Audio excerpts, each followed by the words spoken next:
Don't get screwed by your installers. This is the #1 thing to look for, and to ask your installers what kind of screws they use when they do their installation of the cabinetry. I walk hundreds of job sites a year, and I can tell just very, very quickly whether or not the installation went well or if there was problems that the installer created. So I kind of want to get a little up close with what we look for. Your everyday hobby guy is going to end up using screws from Home Depot. Deck screws, a lot of times this is going to damage your cabinetry. It's going to split your face frames. It is not intended for hardwood and the use of actually putting face frames together. So ask your cabinet installer whether or not they use screws from Home Depot or if they use specialty screws. If you look at the difference between this screw versus a screw that's actually used to put cabinetry together, you'll notice that they're very, very different. This screw has a much fatter head.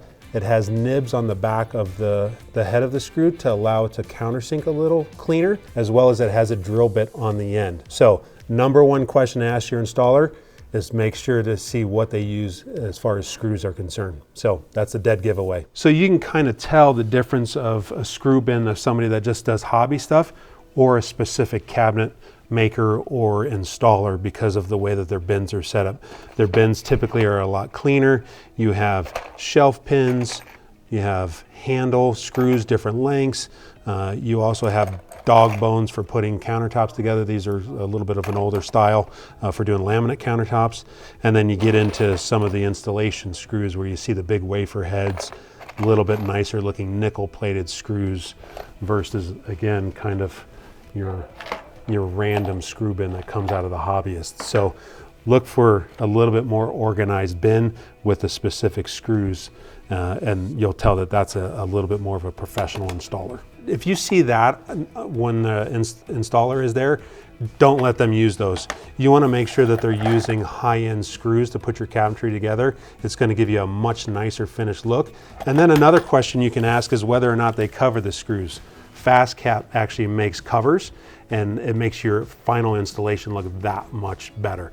Just make sure that you don't get screwed by your installer and they're using the right equipment when they're installing your cabinetry. All right, so what I would actually use to put the cabinets from the cabinet to the wall is an actually installation screw. And what makes it different is it has a wafer head. It has a much bigger head on it to pull the back of the cabinet to the wall.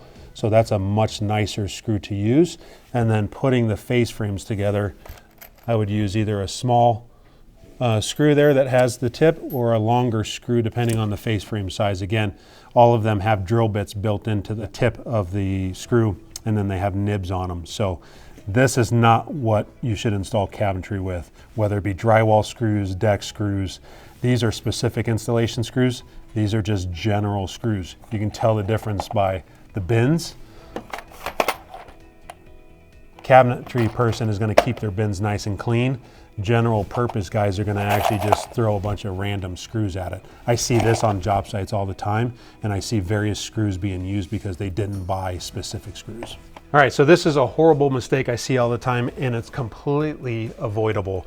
The face frames are cracked when they're screwed together. Not only are they using the wrong screw there, it's a trim head screw. A lot of installers use these and they think it's a better installation screw. It is not.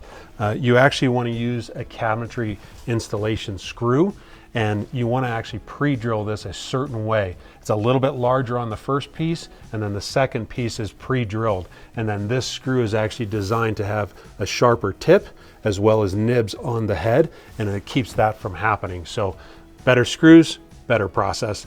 That's the #1 thing we see. So the second thing we see is the incorrect screws being used to put the hardware on.